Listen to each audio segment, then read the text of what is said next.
Monday for children out of the last studio. So. Hang on. Good job, studio. I know, right? Good morning. I'm Berks County Commissioner Christian Leinbach and want to welcome you to our operations meeting for Tuesday, May 28th.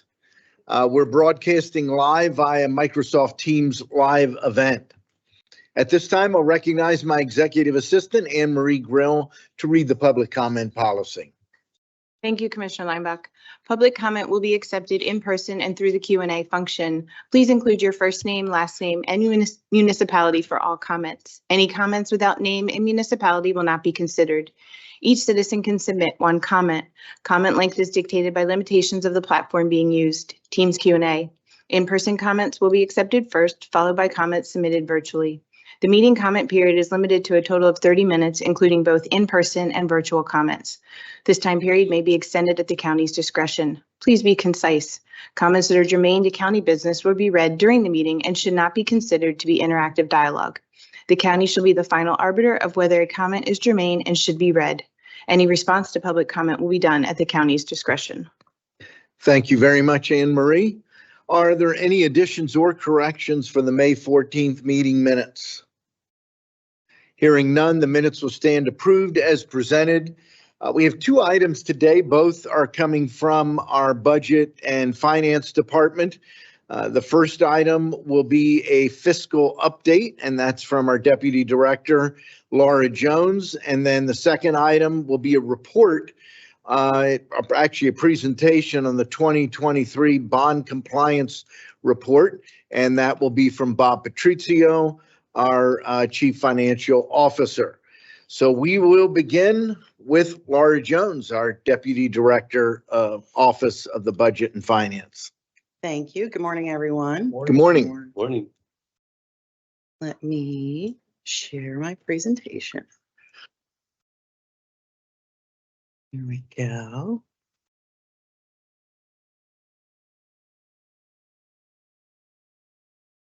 We've come to talk about our financial update for Q1 calendar year, January through March of 2024. This slide shows how we started 2024. We adopted a budget with a general fund total deficit of $53.7 million and an all funds total deficit of $46.2 million.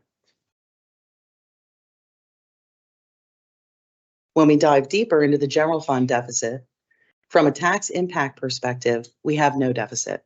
We raised taxes for 2024, enough to cover what was our budgeted deficit at the time, resulting in a zero deficit for the year.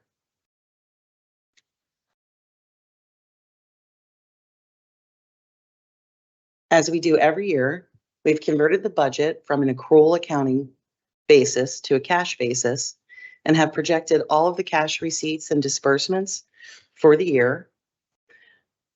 Based on our projections year to date, we have a $2.4 million unfavorable variance through the first quarter. Let's see why.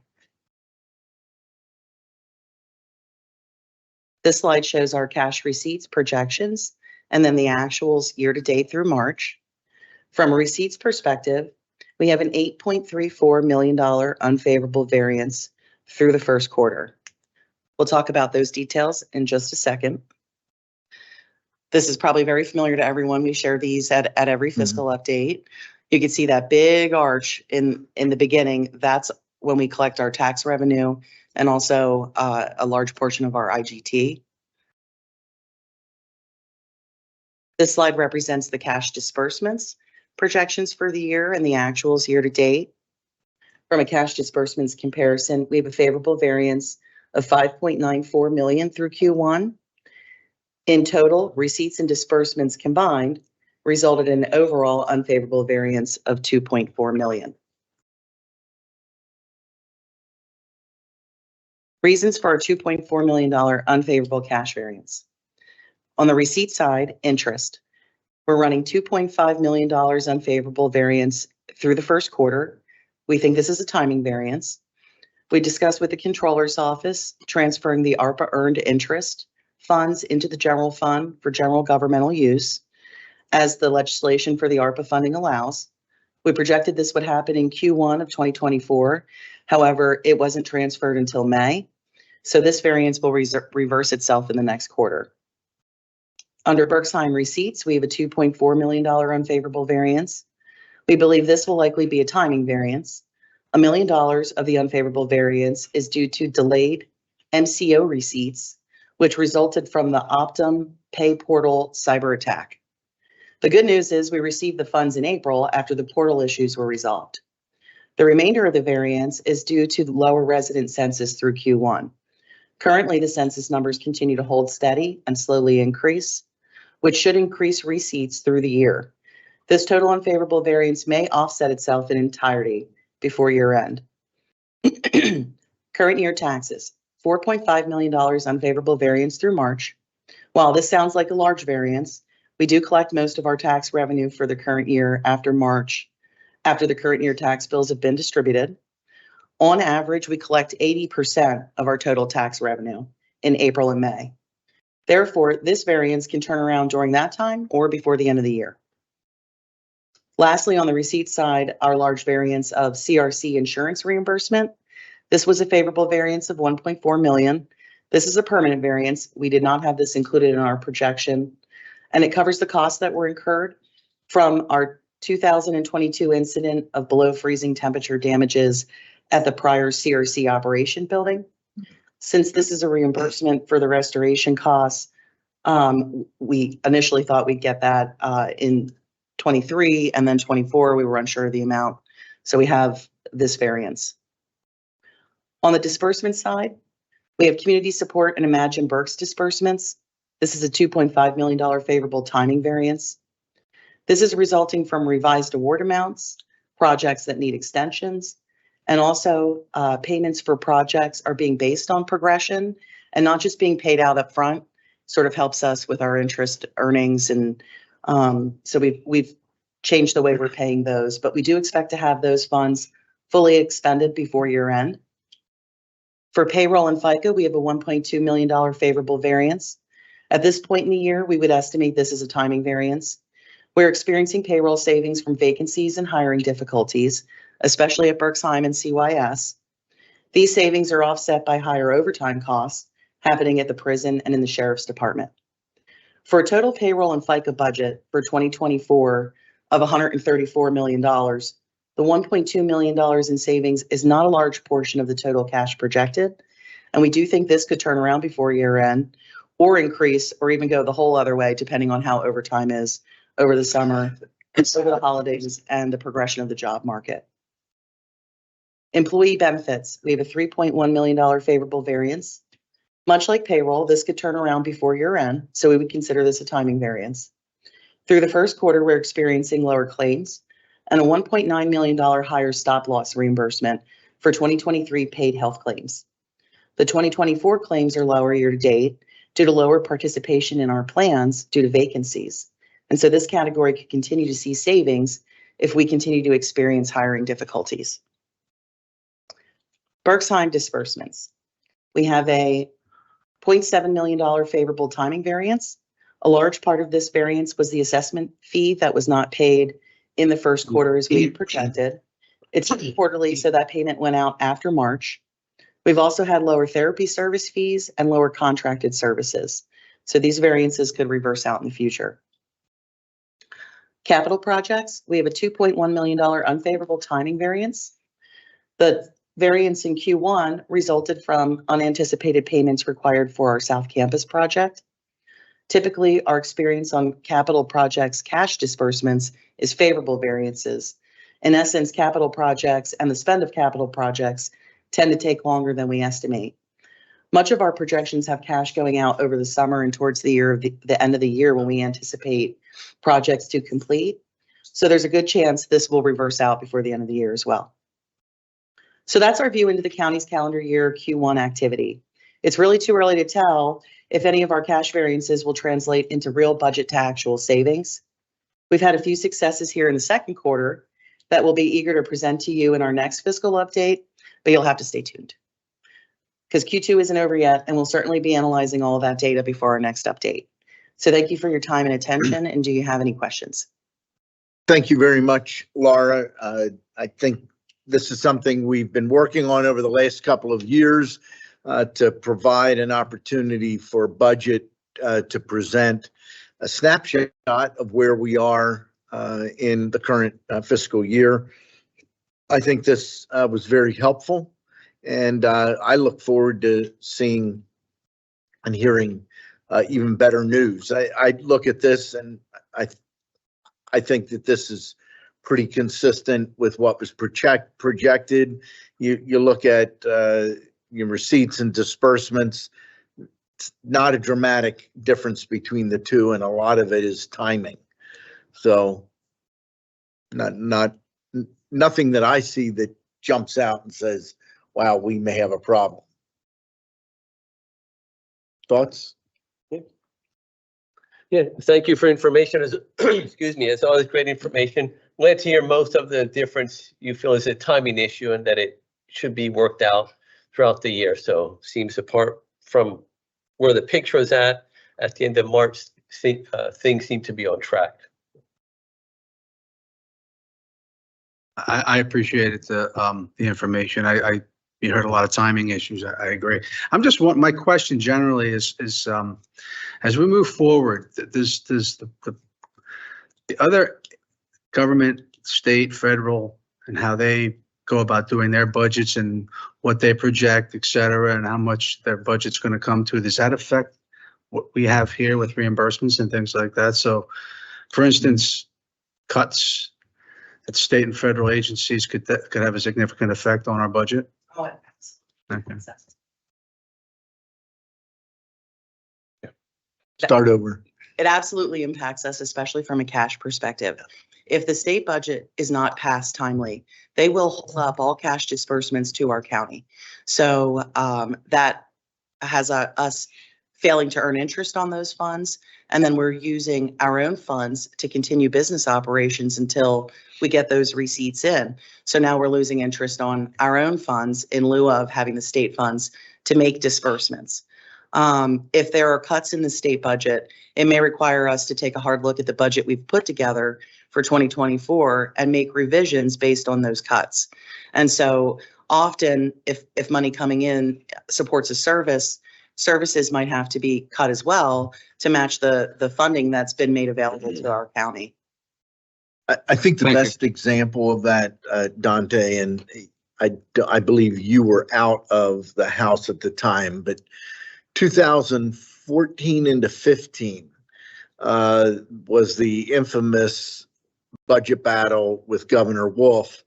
And we learned a lesson as a result of that. A number of our contracts didn't acknowledge if we don't get paid, you don't get paid. And by contracts that were involved in departments that had state or federal funding.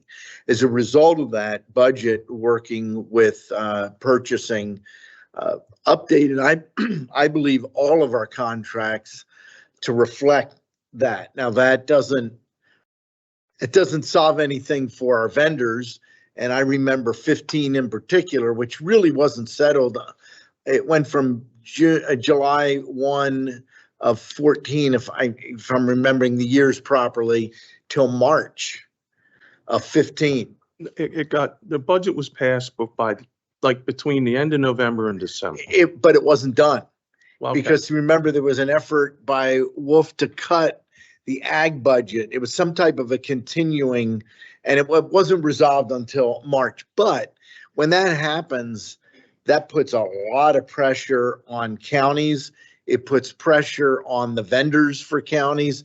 So at least from the standpoint of cash flow, we've put something in place to address that. The other thing I would say, there is one thing that does stand out, but it is not a total surprise, and that's capital projects. I think the bulk of it's South Campus, but I think some of it may also be the Ag Center. It is. It's both. Yeah, because both were, and we anticipated we were going to probably get hit with costs on the Ag Center just because of the time and that we're in construction. I think we didn't so much on the South Campus, but it was a more a case of not knowing what we didn't know. but that is unusual. You're right. Normally, when we talk about capital in a projection, it's capital that has been pushed off and is a favorable versus an unfavorable.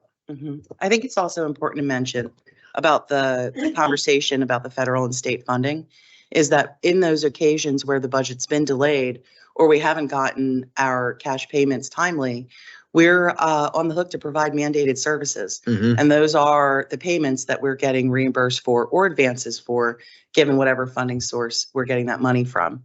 We are fortunate enough in our county to have a cash balance that allows us to still continue our operations. We don't have to borrow funds to have an inflow of cash while we're waiting for the state to pass a budget. So we are fortunate, and it does matter that we're doing these detailed cash projections so that we can take a look at, can we sustain this? How long can we sustain this? And at what cost? And unfortunately, interest revenue is that cost, but we can still continue to support our community in those times. Yeah, in the 14 budget, many counties had to do tax anticipation notes, which we did not because they literally ran out of money. So we went through this to a limited extent last year as well. We notified all of our human services departments that be on the alert for their providers that we may be delaying in payments. Yes. What's unfortunate is the state gathers a lot of federal money. Well, when the state can't pass a budget, they don't pass on the federal money. They hold on to the federal money, and then when they finally pass the state budget, then they combine it. So it's a little unfair that they really should be able to put the federal money out to the counties to continue the operations. That year of 2014, that was horrible for our providers. Brutal. I mean, these folks were living on lines of credit. I mean, just to keep their doors open. It was bad, really Even bad. it was at the first or second year we were in office, the Rendell administration, if you remember, they closed down the parks, the state park. Try to put some pain in to it. put some pain and pressure.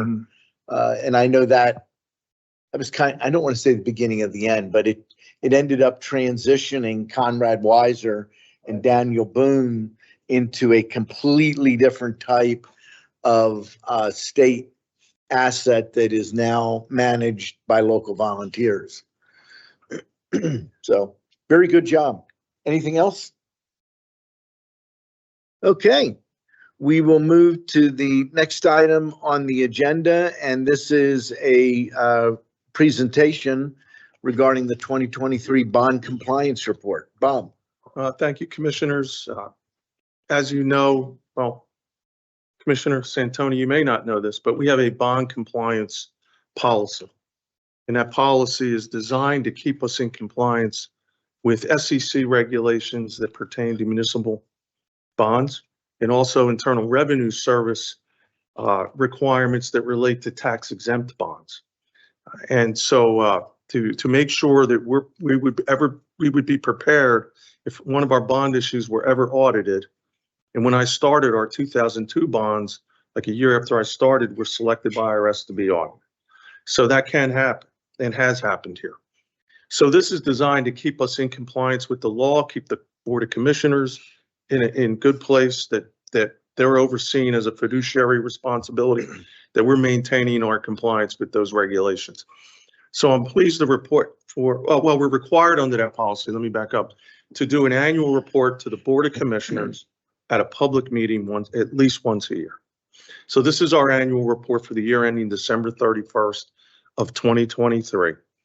And I'm pleased to report that we have complied with our policy and our procedures for that year ended. More specifically, we are required to post our annual audited financial statements. We're required to post updated operating and other financial information and our annual budget to the municipal market website, which is also called EMMA, EMMA is the acronym. And we're required to put that there so anyone who invests in our bonds, whether it's retail individual investors or institutional investors, can keep their fingers on the pulse of our financial condition and on the pulse of new financial commitments that we make. So the law, the SEC law and IRS law require us to make this information available and make it available in a timely manner. So for financial reporting purposes, we're required to post our annual audit financial statement within 270 days after the year ends. We did comply with that for the financial statements for December 31, 22. And we did that in September of 23. We also updated our annual financial information. It's a lot of data, and we have to also post that. We posted our annual budget for 24 before the end of December of 23, and we have to do that by regulation. We're also required to monitor changes in our financial commitments. Anything that would put it at risk our ability to pay the bondholders semi-annually on a timely basis. And we had two of those incidents in 2023. One was the partial defeasance of our 2019 bonds. So from the day that cash transaction was executed, we had to post within 10 days that we did that. The other one was the guarantee of the Reading Regional Airport Authority bonds. That's a financial commitment. And we also had to post that. And from the closing of those bonds, we, within 10 days, posted a notice to the site that we had entered into another financial obligation. And by law, it says guarantees, right? Yeah, even leases, if they're material, are considered financial guarantees. Ours haven't risen to the level of material or anything that the bond counsel requires us that thinks we should post. The leases. Yeah, leases. But we do consult. We're also required to consult with our bond counsel if we have any questions. So in 23, we did, specifically to the lease, the listed event requirements, that posting within 10 days of our loan guarantees. We kept abreast of the IRS and SEC rules by going to the SEC website, and we go to the IRS tax exempt bond website, and we look to see have there been any modifications to the laws, the regulations, the reporting requirements. We also stay abreast of that. It's annual seminars that we go to, and we'll sit in on updates on bond compliance. And there weren't any changes that we needed to bring forward to amend our bond compliance program, because that was ratified by the board. Commissioner Leinbach, both you and Commissioner Barnhart were here when we adopted that. Yes. Back in 2011. We always monitored private use test. So I'm pleased to report that it's by building, it's by bond issue and building. And we did not exceed 10% private use in any of our facilities in 2023. We're also required, when we think we're going to lease to an entity that would be considered private use, to update that before we execute the lease to make sure that the board can be aware if we do this, we're going to have private use. And there's a whole series of things we have to go through on the IRS side, including making payments if we're going to go down that path. The reason that's important is because the IRS can change the characterization of the bonds if you violate that test and say they're no longer tax exempt for the individual bondholder from an individual tax perspective. They're taxable now. And if they ever do that, you can bet we're going to get sued by significant number of people. But they have to have a reason to do it. Yes. There'd be a justification. The justification would be is we went over the threshold. We went over the threshold. Yes, exactly. And we're not even close right now. But Right. I like, for example, this year I updated it. I updated for potential what would happen if we leased part of the annex building to a not-for-profit entity, because not-for-profits generally are considered private use. The federal government's private use. So I updated it in 23 for an expansion of size of the space for USDA. They wanted a little more space. So I that's kind of things you have to do. You got to get ahead of it. And right now we would still be okay in some of the, one scenario gets us close, the other ones we're fine. But it's nothing that I feel is alarming at this point. We just got to limit. If we were to lease out, we're not even going to do it now, but it was a scenario where we might lease out the former YDC, like all of it. Well, all of it would have been a problem, but like 93% would have been fine. So I was prepared. I didn't come to you because I knew what else we were talking about with detention. I thought, all right, I have the calculation. I know how far we can go. Well, let me just see how it plays out. And that's not going to be an issue at this point. And then, of course, there's other things we have to do if you have new bond proceeds and you're spending those bond proceeds. And since we didn't have that, there's like 3 requirements that just weren't applicable. And I'm not going to go through them, but That really is the summary of where we were for 23, why we did it for the edification of the audience that may be listening, and also for Commissioner Santoni, who's hearing this for the first time. So thank you. Unless there's any questions, that completes my update. So I have a general question.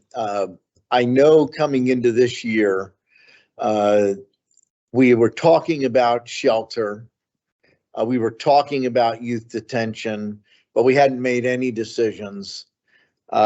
Those decisions have been made. In both cases, we anticipate public money, but those could end up projecting additional costs for this year. And then I've been watching inflation.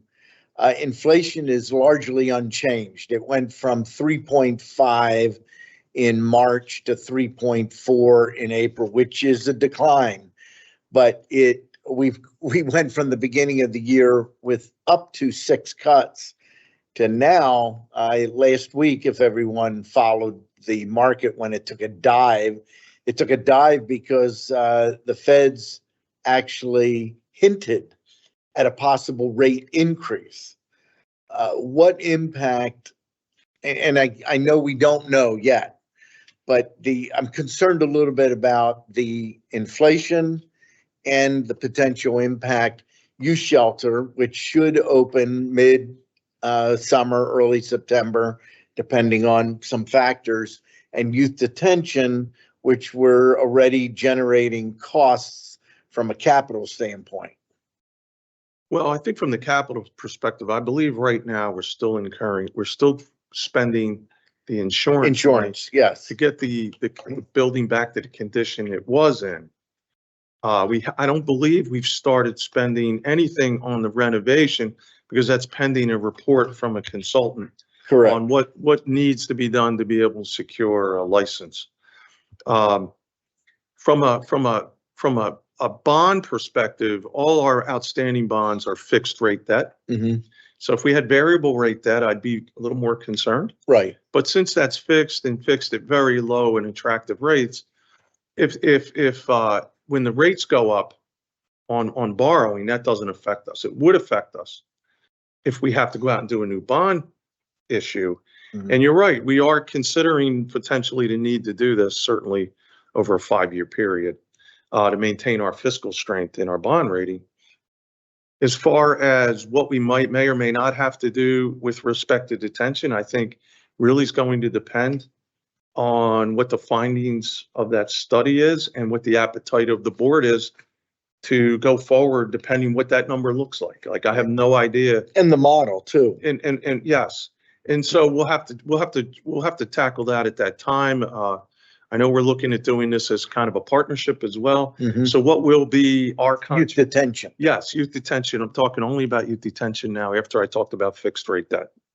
And then that'll depend what is our contribution to that. And can we get state money to help fund that the standing up, I call it, capital improvement of that facility to get it open. So I think there's a lot of information that we know the data points we need to have, but I don't believe they're available today, Commissioner. Right. But it's on our radar because we're constantly thinking ahead, and we're just looking to see what that looks like, and then we'll figure out what our each partner's contribution would be and how much the state will contribute, and how, like, if we only have to put like 1.5 million in, I wouldn't say we have to do a bond issue this year for 1.5 million improvements. Mm-hmm. But if it's 10 million, it's a whole other different story, especially if it's like 30 million and we just got to put 10 in and the state's not going to give us any money.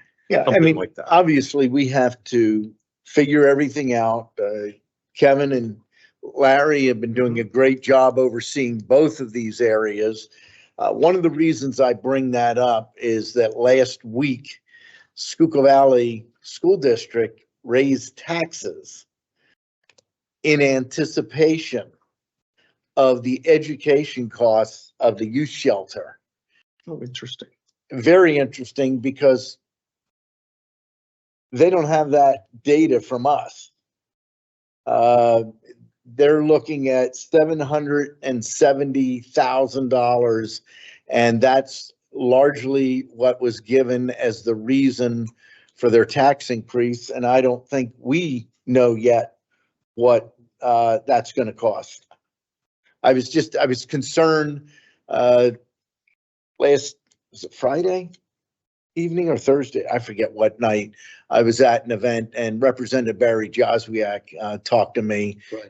Friday, he got a call from some of the folks at Schuylkill Valley and talked to them and was quite concerned about where they're coming up with that number, and that the county is sticking it to the school district. We've not had that. Commissioner, are they speaking Data. specifically to shelter care? Because it can't be detention yet. No, it's not detention, shelter care. Shelter care. It- Well, I can tell you how school districts track their cost per student. And they do this because sometimes they have to send people outside the district. Mhm. So my guess is if I was working there and the board asked me, how much do we think that would be? I would take our cost per student and multiply it by how many more students we think we would have as a result of this program. Now, I mean, we're only committed to 10 in total internally. So maybe we want excess. We want 10 outside county. Yeah, it's 10 and 10, right? 10, so it'd be 20 20 max. 20 times that numbers should equal whatever total they said they need to raise taxes for. But that's probably how they did it. If I Just might add, need to be aware. They did tour the facility, had extensive conversations with Diane Edwards, the director Mhm. of what will be the shelter. I happened to be at the facility the day that Schuylkill Valley came through. There was discussions about which rooms to use, school nurses, education, the tech part of it, the possibility that a lot of those kids would come with IEPs. So I think, it's tricky when you're walking into the unknown, how to forecast costs. But I don't think that they pulled a number out of the air. I think that they were working towards putting together a good education program for the sake of that program. Yeah, what we don't know is what we are going to be reimbursed for the education component. What is also unclear is in youth shelter, there's an interest determination hearing versus youth detention, everything's internal. I still am of the opinion that's the way it should be for youth shelter. It's most cost effective. I believe it's in the best interest of the child, especially if they're from another school district. There is a cost to the school district to cover the cost. So if that child is not coming from the Schuylkill Valley School District, but the Conrad Weiser School District or the Reading School District, that cost is supposed to be covered by that entity. So, as I was a little taken back that this decision was made now. And if they're made whole, I wonder if they're going to do a tax cut. From what I know through Larry, $700 thousand was about 500,000 was actually the educational component at the shelter. The other 200 to 250,000 was if they had to hire 2 additional teachers at the school. So I think they went really high end, like the worst case scenario number, and then we'll see that start coming down as we actually hit reality. Yeah, but we don't know what money will end up either from us or from the state. Correct. Covering those costs. So, And some children, it might be in the best interest to send them back to their home school district. Right. So that may not be kids needing Schuylkill Valley to support them at all. It's really early to tell. We don't have any actual experience to base costs or trends on. Not recent experience. Right. Our experience is probably 16 years, 15 years old. Larry should be available if Larry, you on the call? He is. He's muted. Okay, sorry about that. Yeah, and I've been following along. I did speak with Dr. Tashner last week, and she is aware that basically they were taking a best guess. As Bob said, they formulated their costs, and Laura said as well. What we said to them was, obviously the county wants to be a good partner in all of this, but it's very important that we look at actual numbers versus best guess or estimates, because we're not in a position to make any real judgment on this thing until we see how it works. And I think to that point, Bob and Laura were both right on the money. Okay. Very good. Any other questions or comments for Bob and Laura?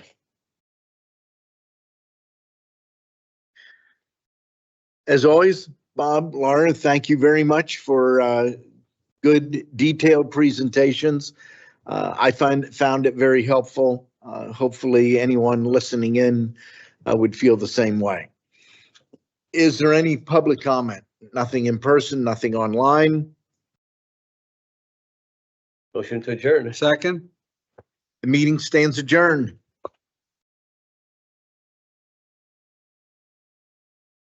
There's the ad for the Liberty Bell.